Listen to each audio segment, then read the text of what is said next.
program is a paid program and does not necessarily reflect the opinions, values, and policies of Radyo Natin.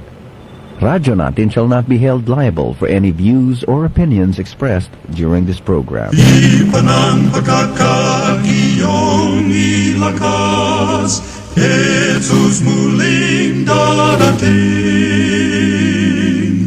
Mga manlalakbay kayo'y magalang, Jesus muling darating. Ito ang tinig ng pag-asa, isang palatuntunang masayang nagsasabing si Kristo'y muling darating. Tiyak na darating at malapit nang dumating.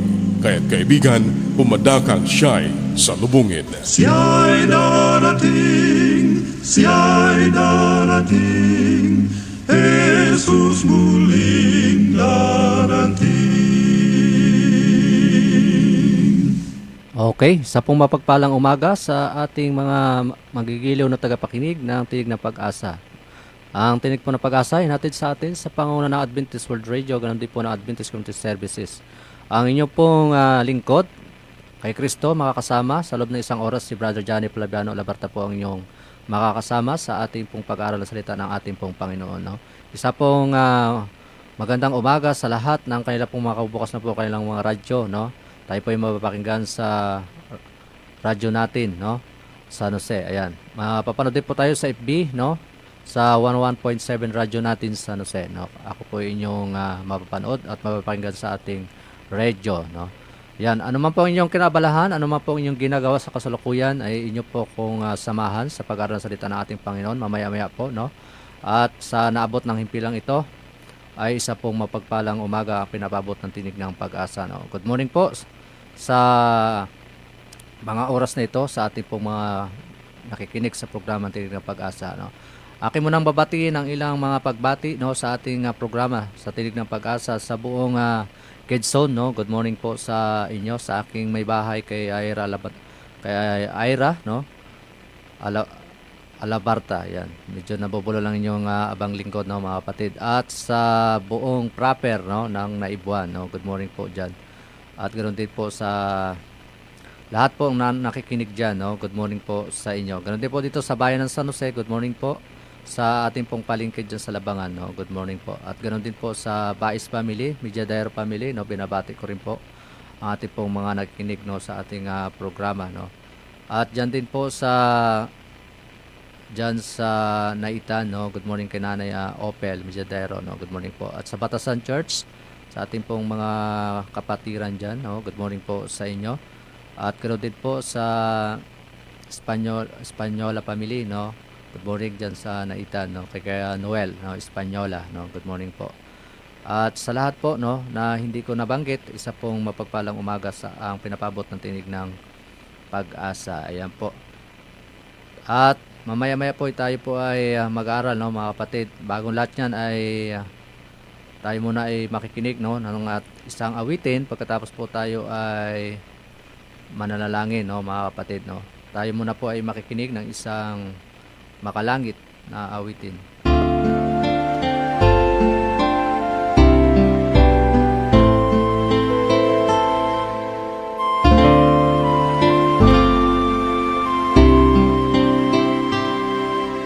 Ang kahilingan ko'y alin kung ang bagay di nangyari. Wika niya'y aaliwin kita, hindi babayaan. Samahan mo ako, O Diyos, sa madilim na landas ko. Wika niya, huwag kang matakot, ako'y kasama mo. Di ko hangad ang yaman, binigyang kasaganaan. Buwan bituin araw sa langit, aking napagmamasdan. Salamat o Diyos sa lahat, bilangin ang pagpapala. Darating siya kung kailangan ko, mananalangin lang. Darating siya kung kailangan mo, sa pananalangin lang.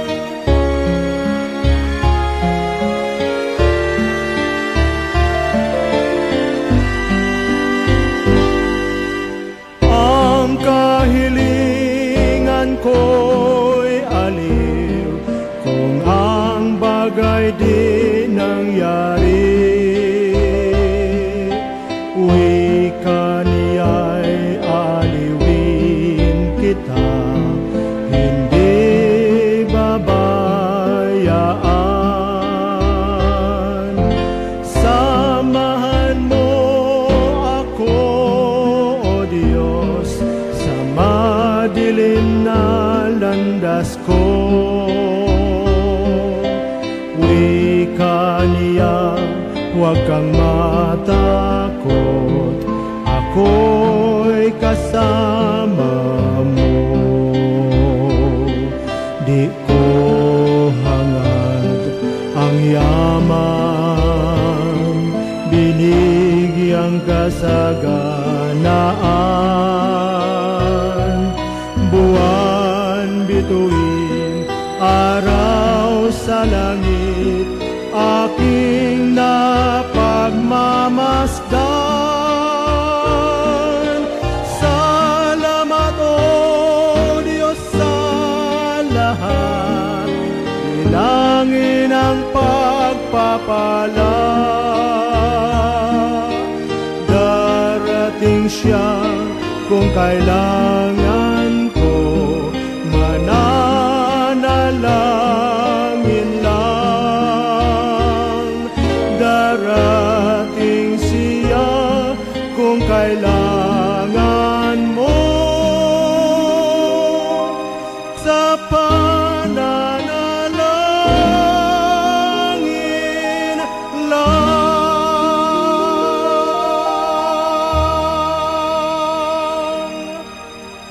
Tayo po ay manalangin. Ama naming banal, Diyos na may kapangyarihan sa lahat, sa umagang ito, pinupuri po namin ang inyong pong dakilang pangalan sa mga oras na ito. Salamat Panginoon na nariyan lagi kayo upang kami ay inyong pong laging ginagabayan, Panginoon. Sa umagang ito, sa aming pagsisimula ng aming pong pag-aaral, inayaan po namin kayo na kayo magsalita sa aming kalagitnaan upang masumpungan, Panginoon, ang katotohanan sa amin na inyo pong ginamit upang ipagpatuloy ang ipahayag ang inyo pong mga salita, Panginoon. Ganon din po ang aming mga tagapakinig, taga-subaybay ng programang ito. Patuloy silang bigyan ng kaunawaan upang kanila pong makilala kayo ng lubos, Panginoon. Upang sila, Panginoon, ay lumago, makakilala kayo ng lubusan, Panginoon, sa mga oras na ito. At bigyan niyo po kami ng pusong malinis upang tanggapin ang inyo pong mga salita, Panginoon. Samahan niyo po kami, patuloy din namin inayahan sa lugar na ito ang inyong mga banalanghel na patuloy maging proteksyon po namin. At ang panguna ng banal na Espiritu, patuloy magkasi sa bawat kisipan, sa bawat puso namin, Panginoon, upang kayo ang mahayag, hindi po ang aming pong mga sarili. Salamat, Panginoon, na inyo po kaming sasamahan. Ito po ang aming hiling at dalangin at pasasalamat sa pangalan ng Panginoon Jesus. Amen. Okay, tayo po ay magpapatuloy na, mga kapatid, sa ating pag-aaral, no? Sa umagang ito na ating narinig ang isang napakagandang awitin na ating pong napakinggan, no? Ang Panginoon ay kasama natin, mga kapatid. At ang Panginoon, siya rin po ang nagsabi na siya ay muling babalik sa lupang ito upang tayo ay kunin, mga kapatid. Ayan. Upang dalhin doon sa kanyang tahanan o sa langit na bayan na kanya pong ipinangako sa mga taong patuloy naging tapat, Panginoon, sa kanya. Ayan. Ang ating pong pag-aralan ngayon, mga kapatid, ay may kinalaman po ito sa kabataan, no, mga kapatid. Ang ating pamagat o paksa na pag-aralan ngayong umaga ay ito po, no, dapat bang isuko ko ang lahat ng mga bagay para kay Jesus? No, yan po yung ating pong pag-aaralan, no. Ulitin ko po, dapat bang isuko ko ang ilang mga bagay para kay Jesus? Napakalaga po na dapat po nating isuko yung mga bagay na hindi po kalugod-lugod o kanais-nais o hindi po kaayon sa banal na kalooban ng ating Panginoon. Ating pong susing talata matatagpuan po sa 1 John chapter 2 verse 15. Ano po ang sabi roon? Huwag ninyong ibigin ng sanlibutan ni ang mga bagay na nasa sanlibutan. Ang pag-ibig ng Ama ay wala sa sinumang umiibig sa sanlibutan. So, ang ating susing talata po ay napakaliwanag na huwag nating ibigin ang sanlibutan ni ang mga bagay na nasa sanlibutan, no? Ang pag-ibig ng Ama ay wala po, no, sa sinumang umiibig sa sanlibutan, no? Yan po ang maliwanag po ang sinasabi ng banal na kasulatan doon sa 1 John chapter 2 verse 15 na ang Ama o ang Panginoon po natin ay hindi iniibig, no, yung mga bagay po, no, yung mga bagay o ano yung mga bagay doon sa sanlibutan, no, mga kapatid. Hindi niya po minamahal yun, no, mga kapatid. Kundi yung mga sumusunod, no, at umihiwalay doon sa mga bagay na gawain ng sanlibutan, no, na mga masasama, no, mga kapatid. Hindi po yun, no. Ayaw ng Diyos na tayong mga tao ay inuuna natin yung mga bagay, no, ng sanlibutan. Ayaw po ng Panginoon yon, mga kapatid, no. Yan. Ang sabi po dito sa ating pag-aaral ay inaakala ng ilang tao na mga buhay Kristiyano ay ipagtakwil yung maraming mabubuting bagay na kinagagiliwan nila. Gayunman, ang buhay Kristiyano ay dapat maging puno ng kagalakan at kasiyahan, no. Sinasabi po ni David do sa kanyang sulat sa Awit chapter 16 verse 11, ano po ang sabi doon? Ang inyong ipakita sa akin ang landas ng buhay, sa iyong harapan ay may kapuspusan at kagalakan. Sa iyong kanang kamay ay mga kasiyahan magpakailanman, no? Yan po yung sinabi ni propeta David, no, mga kapatid. At ibigay ng Diyos sa atin yung mga mundong ito upang kagiliwan, ngunit higit niyang alam kung papaano tayo makakasumpong ng tunay na kagalakan. Napakaraming pandaraya, si Satanas na waring kaakit-akit sa atin, panukala niyang gamitin ang mga iyon upang ipahamak ang ating kaluluwa. So yan po, no, napakaliwanag ng ating pong pinag-aral ngayon, mga kapatid, na ibinigay ng Diyos sa atin ang mundong ito, no, upang kagiliwan, ngunit, no, higit niyang alam na kung papaano tayo makakasumpong ng tunay na kagalakan. Napakaraming pandaraya ni Satanas, no, mga kapatid. No, ang Diyos po ay ibinigay lahat sa atin bilang mga tao. Ngunit, no, ang kagalakan, kasiyahan ay matatagpuan lang po natin. Tunay na kasiyahan at kaligayahan po ay sa Panginoon, mga kapatid. Ang bigay ni Satanas, tandaan po natin, yan ipasamantala lang po, no, na kaaliwan, kasiyahan, kaligayahan, no.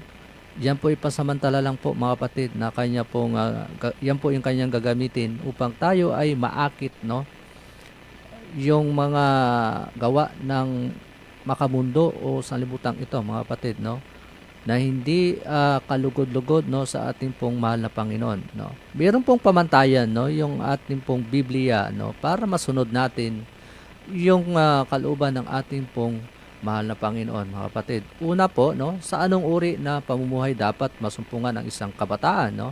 Dahil ako po, no, bilang inyong maliit na lingkod kay Kristo, ako po ay naging kabataan din po, no, bago ako nagkaedad ng ganito. Dumaan po ako sa kabataan, no. Kaya ating payo, no, payo ng Biblia, payo na ng Panginoon sa ating pong mga kabataan o sa ating pong ako po ay naging magulang na, no, at ako po ay mayroong anak. So kaya may payo po, no, sa ating bilang mga magulang o sa ating mga anak na kabataan dapat ay ito yung ating ipamulat, no, sa mga kabataan, mga kapatid, no. So sa mga nakikinig na kabataan, no, ay dapat nating tandaan, no, yung pamantayan ng Biblia, no, para tayo ay mapabuti at hindi tayo mapahamak. Ang sabi dito, huwag mong hayaang hamakin ng sinuman, no, ayon sa sulat ni Timothy, no, sa chapter 4 verse 12. Ang sabi doon, huwag mong hayaang hamakin ng sinuman ang iyong kabataan, kundi ikaw ay magiging halimbawa ng mga panampalataya sa pananalita, pag-ugali at pag-ibig at pananampalataya at sa kalinisan. So yan po, no, si Timothy, isa rin yan sa kabataan, mga kapatid, no, isa rin sa kasama ni Pablo, no, na kanya pong kasama sa pag-aaral, no, ng salita ng ating Panginoon, at siya rin po ay naging missionary, no, at siya ay talagang nangasiwa din po, no, sa gawain, mga kapatid, no. Kaya ang sabi dito, yung sa ating kabataan, no, at sabi ay huwag mong hayaang hamakin ang sinuman sa iyong kabataan, kundi ikaw ay maging halimbawa, no, ng pananampalataya, no, sa pananalita, pag-ugali, pag-ibig, pananampalataya at kalinisan, no. Yan daw po dapat, yan po yung maging huwaran, no, o maging modelo ng isang kabataan na sa mayroong pananampalataya o paniniwala sa ating Panginoon, mayroong paniniwala sa ating Panginoon, no, gumaganap ng kalooban ng Panginoon, no, bilang kabataan, ganon. At meron din po sa pananalita, no. Doon sa pananalita ay napakalaga po na hindi masumpungan sa atin o sa mga labi yung hindi na magandang pananalita, no, na nakakasakit sa ating kapwa, no, mga kapatid.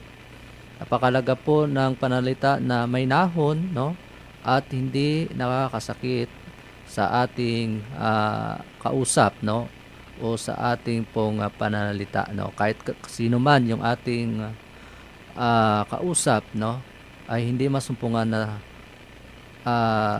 masakit, no, yung pananalita, mga kapatid. At yung sa pag-uugali, no, yung kilos, no, yung ating ugali, no, mga kapatid, ay dapat yan ay mabago, no. Pag ang pananalita po natin ay mabuti, no, at nandyan din po yung pag-uugali natin ay maganda, no, at kagalang-galang, mga kapatid, ay masusumpungan po natin kung ano yung maganda na maging resulta, no, sa pagkilos natin, sa pagsasalita natin sa ating kapwa, ay kung ano man po yung ugali natin na mabuti, no, hindi po nakakasakit, hindi po nakakapahamak ng kapwa, ay maganda po rin yung resulta o yung balik sa atin, mga kapatid, no.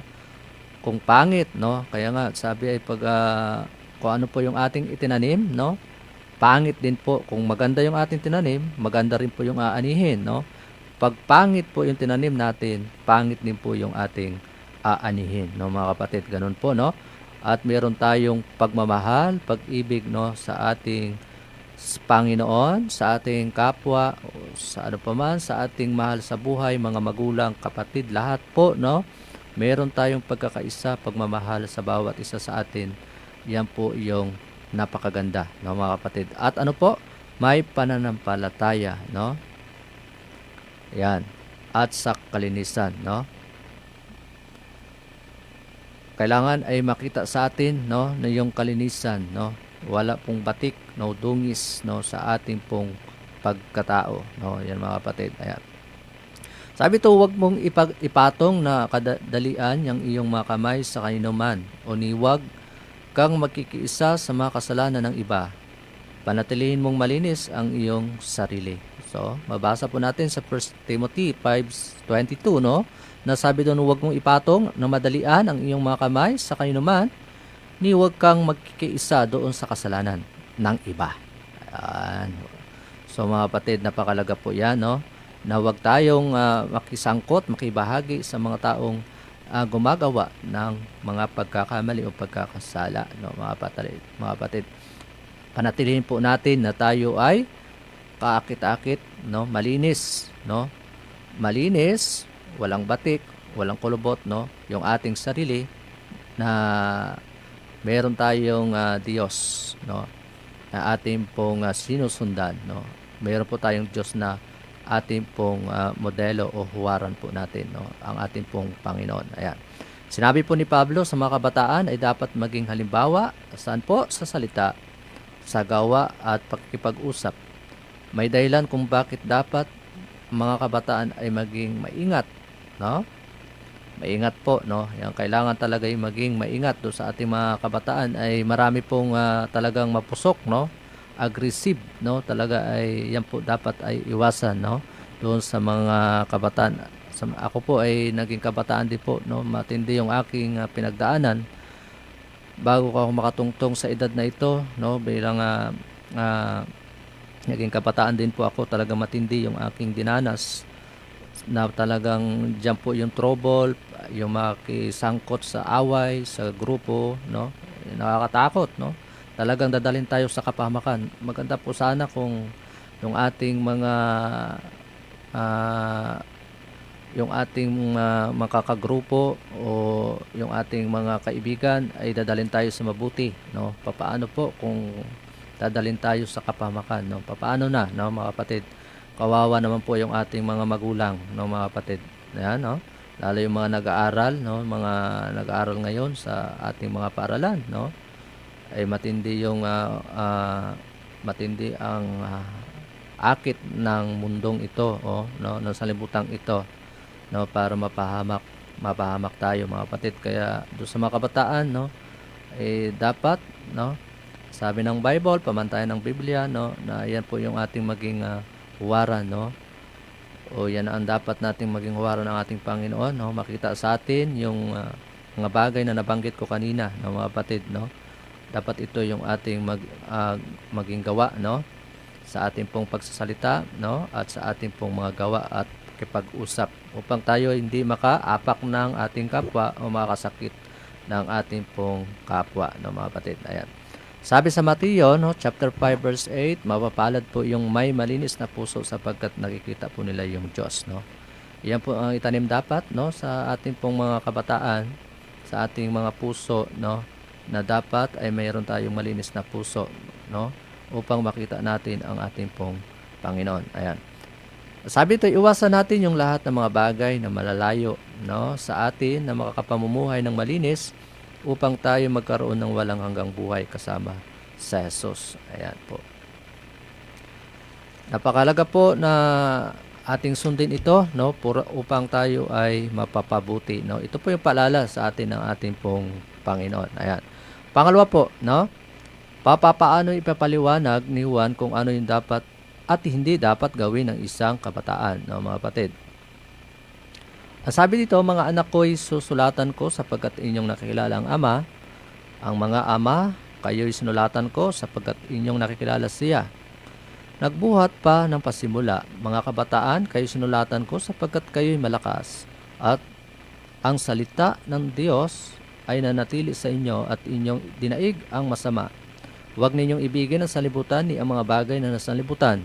Ang pag-ibig ng Ama ay wala sa sinumang umibig sa sanlibutan, sapagkat ang lahat ng nasa sanlibutan, ang masasamang pagnanasa ng laman, ang pagnanasa ng mga mata, at ng pagmamataas sa buhay ay hindi mula sa Ama, kundi sa sanlibutan.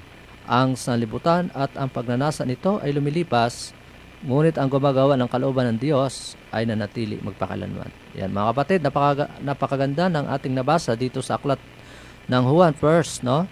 Chapter 2 verse 14 hanggang 17, no, na aking pong binasa na lahat po ay sinulatan, no, kahit yung ama, no, at yung mga kabataan, no, ay talagang nakita po natin doon na kailangan po natin daigin ang akit ng sanlibutan. Yung mga bagay na sanlibutan ay dapat nating iwasan at kalimutan, mga kapatid, no.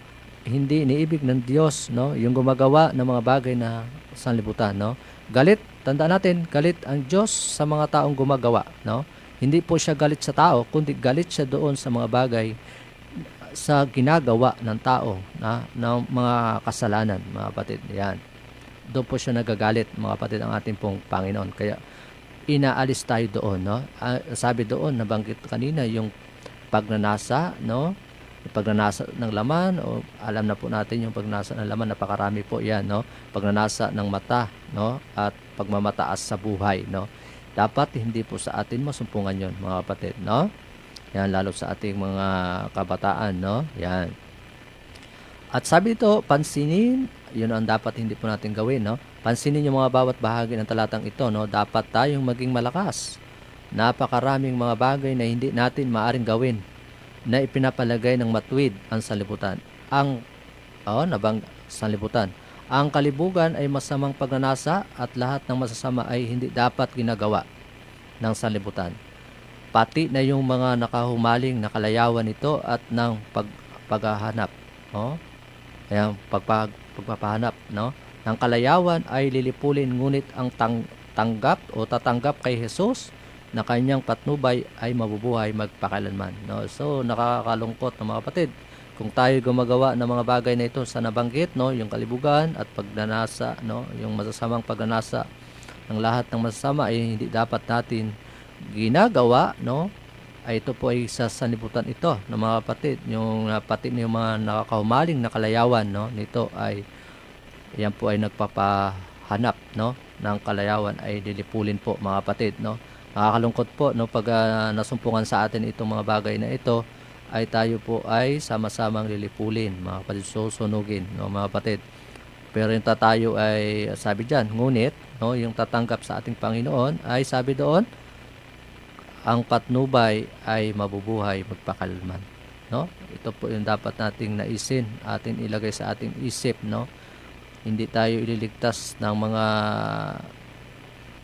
kalayawan na ito o yung mga nabanggit, mga kapatid, no? Hindi tayo kayang iligtas nito, kundi ang makapagliligtas lang po sa atin, no?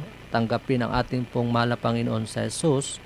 Yan na po yung makapagliligtas sa atin at makapagbibigay ng buhay, mga kapatid. Ayan. Sabi dito, hindi binanggit ng Biblia yung pangalan ng bawat kasalanang kalayawan na ipinagbabawal nito. Kung babanggitin, papalitan lamang ng diablo, no? Ang mga pangalan sa halip ay ibinigay ng Biblia ang mga pangkalatang prinsipyo kung ano yung matuwid at ano yung masama. Hindi lamang tayo binibigyan ng Diyos ng maraming huwag gawin tayong bilanggo, kundi binabalaan niya tayo tungkol sa mga makasalanang bagay upang tayo'y manatiling malaya. No? Ganon po tayo kamahal ng Panginoon. Lagi tayong pinapalalahanan at laging sinasabi ng Panginoon, huwag, no? Pag sinabing huwag, talagang hinto po yan. Itigil po natin, no? Yan ang laging nababanggit, no, sa banal na kasulatan o salita ng Panginoon na huwag gawin, no, mga kapatid. Yan po ay babala po ng ating Panginoon. Kaya kung hindi tayo titigil, nasa atin din po yung mali, no? At nasa atin na rin po yung pagpili kung bakit tayo mapapahamak, no? Tayo pong pumili niyan, no? Hindi po ang Panginoon. Ang Panginoon nagpapaalala lang sa atin. Gusto kasi ng Panginoon, hindi tayo parang robot, no? Na sunod-sunuran, no? Kaya tayo, no, ay lagi lang pinapaalahanan tayo ng Panginoon, no? Na tayo, kaya ang Panginoon ay lagi nagpapaalala sa atin upang tayo hindi mapahamak, no? Yan po yung dahil mahal tayo ng Diyos, ayaw niya tayong mapahamak, no, mga kapatid. Ayan. So, bago sa ating pagpapatuloy, no, maiingi lang po tayo ng isang awitin, no? Pagkatapos ay tayo ay babalik, no, sa ating pinag-aaralan.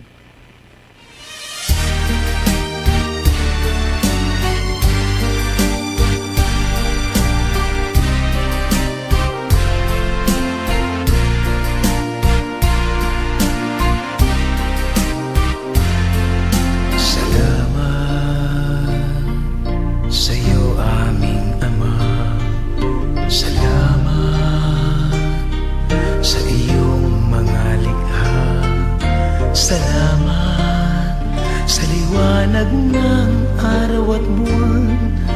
Salamat sa iyo, O Diyos. Salamat, Panginoong Jesus.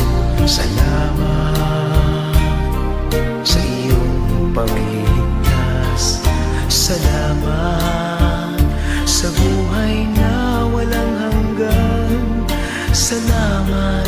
salamat sa iyo. Walang hanggang pasasalamat ang sa'yo'y aming sasambitin. Maging sa huling sandali ng aming buhay, pasasalamat sa iyo'y walang hanggan.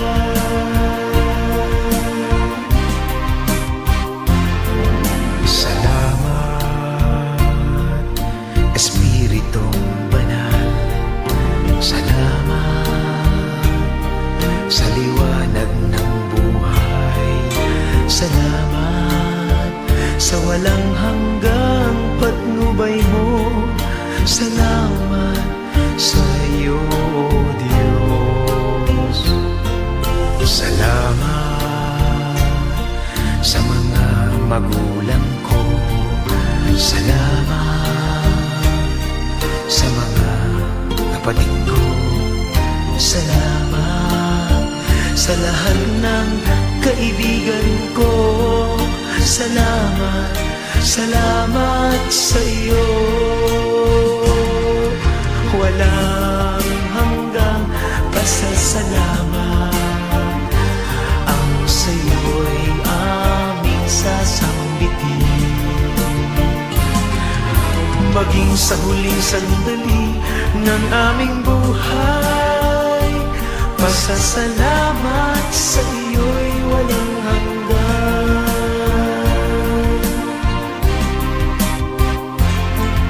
Salamat sa bawat pagsubok. Salamat sa tibay ng loob. Salamat sa landas ng pagbabago. Salamat sa iyo, Diyos. Salamat sa wagas na pag-ibig mo. Salamat, inibig mo ako. Salamat sa bawat taong nagmamahal. Salamat, salamat sa iyo. Walang hanggang pasasalamat ang sa'yo'y aming sasambitin. Maging sa huling sandali ng aming buhay, pasasalamat sa iyo'y walang hanggan. Walang hanggang pasasalamat ang sa'yo'y aming sasambitin. Maging sa huling sandali ng aming buhay, pasasalamat sa iyo, pasasalamat sa iyo, pasasalamat sa iyo'y walang hanggan. Walang hanggan.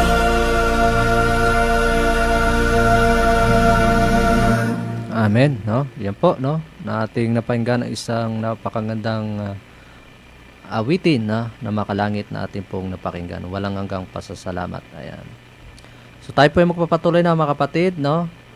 Ang dito po sa ating pong pangatlo, no? Anong larawan yung pagsambang pagano na sinabi ng Diyos sa kanyang bayan na sisirain ang pagpasok nila sa Kanaan. Ito po yung mga bagay, no? Sa panahon natin ngayon. No, yung pelikula at panuorin, no? Yan. Meron po yung pelikula na binanggit dito at yung panuorin, no, mga kapatid. Sabi dito sa mga bilang chapter 33 verse 52, inyong palalayasin ang lahat ng niraran sa lupain sa harap ninyo at inyong sirain ang lahat ng kanilang mga batong hinugisan at inyong sirain ang lahat ng kanilang mga larawang hinulma. at inyong sisirain ang lahat ng kanilang mga matataas na dako. So yan po nababanggit dyan sa panahon ng mga Israelita, no, sa pagpasok nila doon sa Kanaan. Kailangan ay mawala yung mga batong hinugisan at tapos sisirain po yung mga larawang hinulma o ginawa nila, no, mga kapatid. Yan, hindi. Ito po yung sinabi ng mga kapatid, no, ng ating Panginoon kay Moses. Yan po mga kapatid. So dito ating ipagpatuloy, sabi dito, kung iniutos sa kanila ng Diyos na sirain ang mga larawan sa kailang kapanahunan, ano naman sasabihin niya sa mga panuurin ngayon, no? Ngayon po sa panahon natin, no? At sabi diyan, no? Kung iniutos sa kanila ng Diyos na sirain ang larawan sa kailang kapanahunan, ano ang sasabihin niya sa mga panuurin ngayon? Hindi niya sila sinasabihang sirain, ibahagi lamang ang mga larawan kundi ang lahat. Sa mga tanyag na kalayawan ngayon ay marahil ay gumagawa ng kapahamakan sa mga kabataan kaysa alinmang mga bagay ay ang panuurin. Ibig wasakin ni Satanas ang buhay ng kabataan kundi siya ay magtagumpay. Hindi na siya mag-alala sa inaharap sapagkat siya ay nasa kanyang bitag na. So yan, no, mga kapatid, nating narinig, no, na doon sa ating inutos ng Panginoon doon sa mga Israelita na sirain ang mga hinugis na mga bato at yung mga ginawa nila, no? Ayan. Ngayon naman, ano naman po yung sa ngayon, ang sasabihin ng Panginoon sa atin ngayon sa mga pinapanood natin, no? Sa mga pelikula, no? Sa atin pong pinapanood, no? Ang sabi dito, yan po, isa rin po sa mga pakana ng kaaway o ni Satanas na ipahamak, no? Yung ating pong mga kabataan, no? Hindi lang po kabataan, sa atin din pong mga nakakatanda, sa ating mga bata, no, mas pinapriority yung mga bagay lalo sa gadget ngayon. Matindi po ang epekto ng mga gadget sa ating pong mga kabataan, no, mga kapatid. Talagang halos hindi na sila natutulog, no, sa pagpapanood ng mga akit, no, na panoorin sa ating pong mga cellphone, no, sa ating pong mga pinapanood ng mga kapatid. Kaya hindi na talaga secure yung ating mga kaisipan, ng mga kapatid, ng ating pong mga kabataan, na sila talaga ay na unti-unting naaakit, napapahamak, no, kung ano man yung kaila pong napapanood, no, mga kapatid. Ayan. Kaya ito po ay bitag po ng kaaway, mga kapatid, upang ipahamak, no, yung ating pong mga kabataan, no. Kaya do sa mga magulang, inyo pong laging babantayan ang ating pong mga anak, ang inyong mga anak, no? Atin lagi silang talagang pagsasabihan na ano yung dapat gawin at hindi dapat gawin, no, mga kapatid, upang hindi mapariwara yung ating pong mga anak, no, yung ating mga kabataan, no. Napakahalaga po ang papel ng magulang, no. Ang papel ng magulang, no, mapabuti ang anak, madala sa paanan ng ating Panginoon, ipakilala ang Panginoon, ang pag-ibig ng Panginoon sa ating pong mga anak. Tayo yung mga magulang ang maging daan, no, upang mapabuti yung ating mga anak. Ayan, no. 250 pelikula na sinasiyasat ng isang komite. Nansumpungan doon ang mga tanawin ng 97 pagpatay, 45 pagpatitiwakal, no? Kalungkot, no? Ito ay ano, nabanggit dito ay ang mga tanawin ng 97 pagpatay, no? Yan po, nakakalungkot. 45 pagtitiwakal, no? Yan. At ano pa po? 74 na ibang krimen, no, na kakilakilabot, no, at babanggitin sa maraming gumaganap, no, sa mga pinikulang ito ay ang 176 ang mga magnanakaw, no, at 25 ang mga masasamang babae, at 35, no, ano po yon, ang mga lasinggo, no? Ang isang tao ba ay makakapanood dito at mananatiling malinis ang puso? Sa palagay mo ba ay makapapasok sa Jesus sa mga sinihan at manunood? At tayo din kaya, So yan mga kapatid, no? Tandaan natin, ang Panginoon ay hindi po pumapasok, no, doon sa mga sinihan. Kita natin, no, yan ay nabanggit ng mga kapatid, no?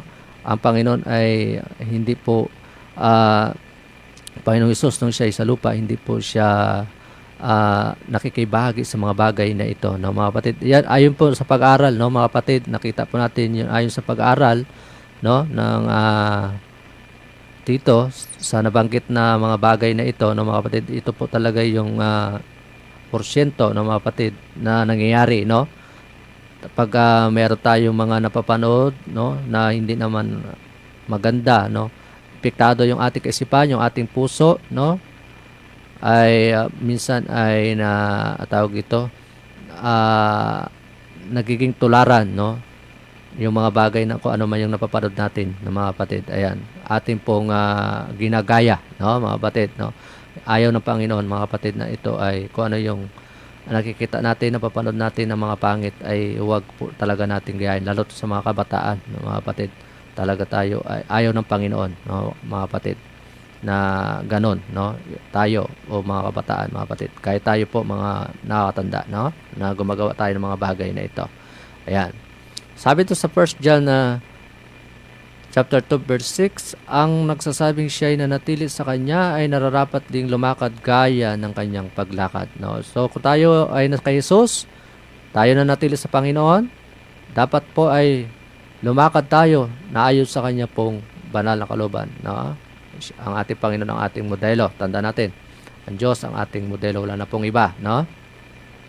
Kung tayo lumalakad na kasama si Jesus, hindi tayo magtutungo sa mga lugar na hindi niya tayo sasamahan, no? Kung ang isang tao ay pumasok sa sinihan, iiwan niya si Jesus at ang kanyang mga anghel sa labas ng pintuan, sapagkat hindi sila papasok ganong lugar, sino man ang magangahas na pumasok sa gayong hindi siya pangangalagaan, no? Tanong ng Biblia, makakalakad ba ang dalawa na makasama malibang sila'y mayroong ginagawang tipanan, na mga kapatid? So, yan, sa panahon natin, mga kapatid, pag tayo pumasok sa sinihan, no, hindi natin kasama ang Panginoon dyan, no?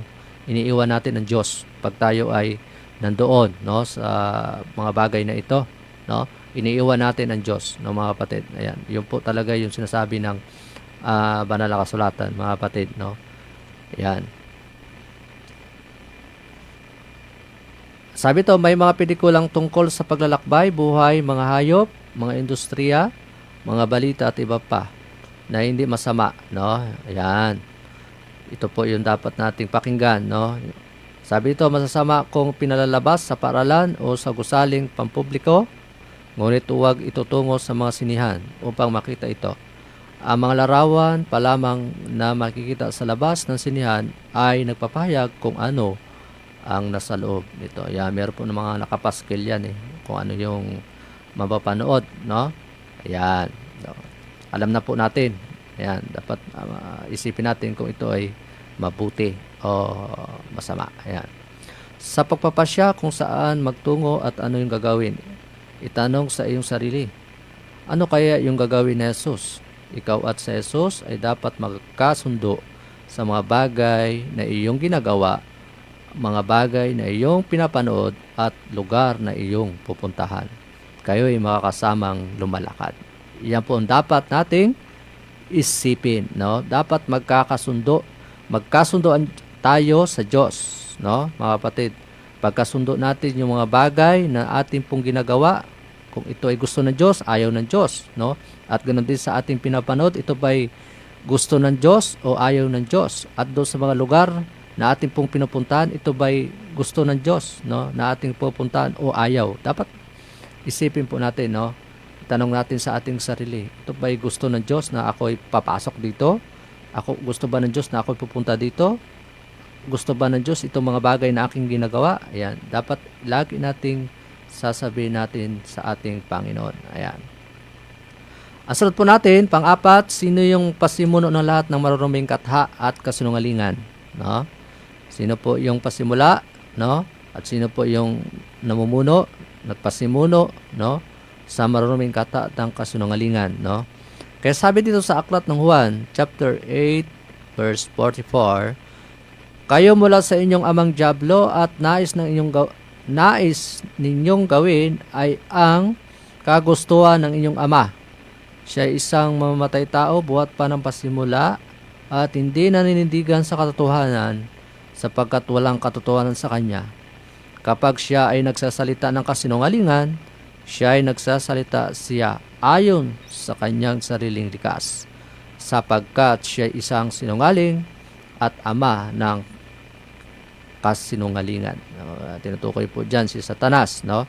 Siya po nagbigay ng mga kataha, no?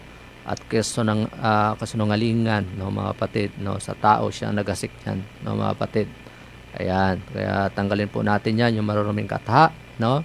Na hindi naman totoo, no, mga kapatid, no? Ay yan po ang pasimuno po niyan, walang iba kundi yung dyablo o kaaway, no, ng ating Panginoon. Yan po yung ginagawa ng kaaway, mga kapatid, no, na lahat, no, gusto niyang diktahan, gusto niyang sirain lahat, no, upang kanya pong makuha, no, mga kapatid. Ayaw niyang maglingkod sa Panginoon kundi sa kanya, no, mga kapatid. Kaya tandaan natin, ang gumagawa ng mga bagay na ganito, no, yung mga gumagawa ng kasinungalingan at yung mamamatay tao, tandaan natin ito po ay sa dyablo, no, mga kapatid. Ang namumuno sa kanya ay ang dyablo, mga kapatid. Ayan. Ayan, yung mga maruruming kaisipan, no, yan po ay sa dyablo, mga kapatid, yung gumagawa ng mga bagay na puro kasinungalingan, mga kapatid. At ang mga sabi dito, ang mga nobela at mga serye sa kwento ay magpinsang buo ng seni o pelikula. Karamihan sa mga nobela at mga kwentong babasahin ay tungkol sa pagpatay, no, masasamang pita at kasinungalingan. Sinabi ni Jesus na si Satanas ang ama at pasimuno ng lahat ng kasinungalingan. Ang isang ibig magbasa ng mga nobela tungkol sa dalisay o hindi malinis na pag-ibig o mga kwento ng pagpatay ay hindi lamang nasa masasamang katayuan ngayon, kundi hindi siya mapapasok sa langit. Mga kapatid, nakakalungkot po na pag tayo ay nagbabasa ng mga nobela na yan, no, na hindi po maganda, no, hindi magandang naidudulot sa ating kaisipan, no, mga kapatid. Ayan. Sabi dito, mapapalad, no, mapapalad ang naguhugas ng kailang mga damit upang sila ay magkaroon ng karapatan sa punong kahoy ng buhay at papasok sa lunsod sa pamagitan ng mga pintuan. Nasa labas ng mga aso, mga mangkukulam, mga pakikiapid, ayan, mga mamamatay tao, mga sumasamba sa Diyos-Diyusan, at bawat umiibig at gumagawa ng kasinungalingan, no? Sabi sa Apokalipsis chapter 22 verse 14 at 15. Doon po natin mababasa po. Lahat po yan, no, ay nasa dyablo, no, mga kapatid. Yan. Yung pagsamba, pakikiapid, no, mangkukulam, pakikiapid, mga mamatay tao, mga sumasamba sa Diyos-Diyusan, lahat po yan ay sa dyablo, yung kaaway ng ating Panginoon, no, yan po. At sabi ito, ang pagbabasa ng nobela ay magdadala sa hindi katotohanan ng buhay at malimit nagdudulot ng maruruming kaisipan. Kung ang tao ay nagbabasa ng walang kabuluhan, ang aklat at magasin maging salaan ng kanyang isipan, mahihirapan siyang masiyahan sa mabuting babasahin. No, yan po, no, mga kapatid. At maraming tahanan ngayon ang nangangailangan ng siga ng apoy upang wasakin ang libro at mga magasin. Gayon din ang mga nakakabuting laro sa mga gadget at iba pa, no, mga kapatid. Yan. Kasing sama rin ng makikinig sa mga mapag-alinlangang kata ng isip sa kwento, no, sa mga yan nabanggit dito sa radyo at sa TV, katulad din ng mga pagbabasa ng mga ito. Ayan, no, mga kapatid, yan. Ang sunod po natin ay yung panglima po, yung musika, no? Ano yung dapat maging pamantayan natin sa awit, no? Maninira nawang sagana sa inyo ang salita ni Kristo ayon sa lahat ng karunungan. Magturo, magpalalahanan kayo sa isa't isa sa pamagitan ng mga salmo at mga himno at mga gawiting espiritual na umaawit na may pasasalamat sa Diyos sa inyong mga puso. Sabi sa aklat ng Colossus, chapter 3, verse 16, no? Yan po, mga kapatid, no? Ang nabanggit dito sa Colossus, yung mga awiting espiritual, no? Yan po yung ating papapakinggan, no, mga kapatid, ang sinasabi ng Bible. Sabi ito, walang Kristiyano ang tutugtog ng jazz, no, o maindayog na tugtugin. Walang kwenta o bulgar na awitin pag-ibig. Ayan, may ilang mga awiting sekular o maaring awitin ng isang Kristiyano tulad ng matandang awiting katutubo o folk song. Mayroon din ilang mga magaganda at makabagong awit na mabubuti, mga minsay kung ikaw ay manalangin kay Jesus at ilingin mo siyang patnubayan ka. Ikaw ay tutugtugan niya sa pagpapasya kung aling awit ang pipiliin mo. Ayan po, no? Ayan po nabanggit, mga kapatid, no, na dapat ay tayo makinig ng mga awiting spiritual, no, mga kapatid. Ayan, nabanggit dito yung mga pelikula o panoorin. Ayan, dapat ang ating kasing pinag-aralan ay dapat bang isuko yung ilang mga bagay para kay Jesus, no? Isuko po natin yung mga bagay nito, no? Ang Panginoon ang ating pong susundin upang tayo ay mapabuti, mga kapatid. Hindi na po matatapos natin yung ating pag-aral, yung ating pamagat ay dapat bang isuko ko ang ilang mga bagay para kay Jesus. Ating pong babalikan susunod na Martes, no, mga kapatid. Inyo po akong subaybayan upang ipagpatuloy ito, mga kapatid, no. At wala na po tayong oras, mga kapatid, no. Ako po ay nagpapasalamat sa Diyos na Kanya pong ipinagkaloob ang mga bagay na makatotohanan ang Kanya pong mga salita at Kanya pong mga paalala sa ating mga kabataan at sa ating mga magulang, no, na ating pong gabayan ang ating mga anak, ang ating mga kabataan, ating palalahanan. Ilapit natin sa Diyos, ipanalangin natin sa Diyos upang sila ay hindi mapahamak, hindi mapariwara, kundi sila ay madala natin sa paanan ng Diyos, mga kapatid, at sila ay maging ehemplo o maging huwaran na mabuting kabataan, no, sa ating pong komunidad, no, mga kapatid. Yan. Masaya ang komunidad kung ang mga kabataan po natin ay kikita po natin naglilingkod po sa ating pong mahal na Panginoon. Ayan. Maraming pong salamat sa mga nanood sa FB, no? Sa ating pong nakinig sa ating radyo, no? Maraming pong salamat sa inyo. Ang Diyos ang magpala po sa inyo at sa ating pong mga narinig nawa ito ay may tatak po natin sa ating kaisipan at sa ating puso magamit sa pang-araw-araw nating pamumuhay, mga kapatid. At ito yung ating maging daan, no? Na makilala natin ang lubusan ng ating Panginoon at tayo ay madala niya, no? Makasama niya doon sa langit na bayan na Kanya pong ipangako sa mga taong tapat at sumusunod sa Kanya. Sabi po sa aklat ng Juan chapter 8 verse 32, at inyong malalaman ang katotohanan at ang katotohanan po ang magpapalaya sa inyo. Maraming pong salamat sa inyong pakikinig, pagsubaybay ng programang Tinig ng Pag-asa. Sa ating pong station manager, Ma'am Brenda Dais, maraming pong salamat, ma'am, at sa ating pong laging kaagapay sa ating kontrol, sa panguna po ni Sir Robert. Pagpalain po kayo ng ating Panginoon. Yan. Ang inyo pong lingkod na kasama sa loob ng isang oras, si Brother Johnny Palabiano Alabarta. Bago ang lahat sa ating pagtatapos, ay inaya po kayo sa maikling panalangin. Tayo po ay manalangin. Ama naming Diyos, dakilat makapangyarihan sa lahat, napakabuti niyo, Panginoon, na inyo po kaming sinabihan o pinalala ng ngayong umaga na ang aming pong mga anak, ang mga kabataan, Panginoon, naturuan po namin sila sa landas na kailang pong tutunguhan. Ang landas na ito, patungo po sa inyo, Panginoon. Salamat po sa inyong mga pagpapaalala sa bawat isa sa amin na ito yung maging daan upang kami ay mapabuti ang aming pong mga anak at ang aming pong komunidad.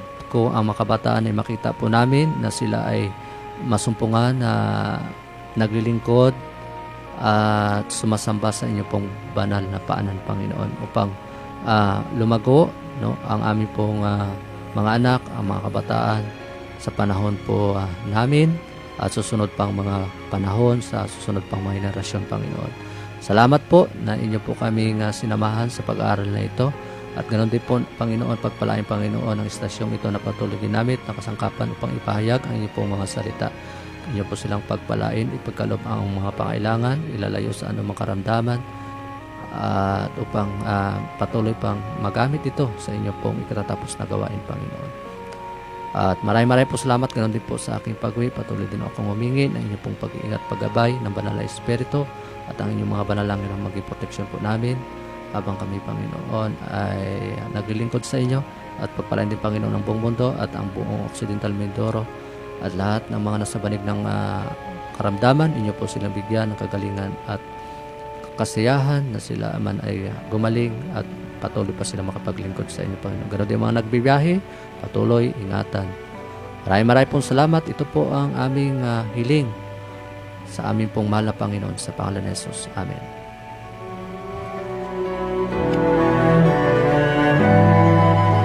Siya'y darating, Jesus muli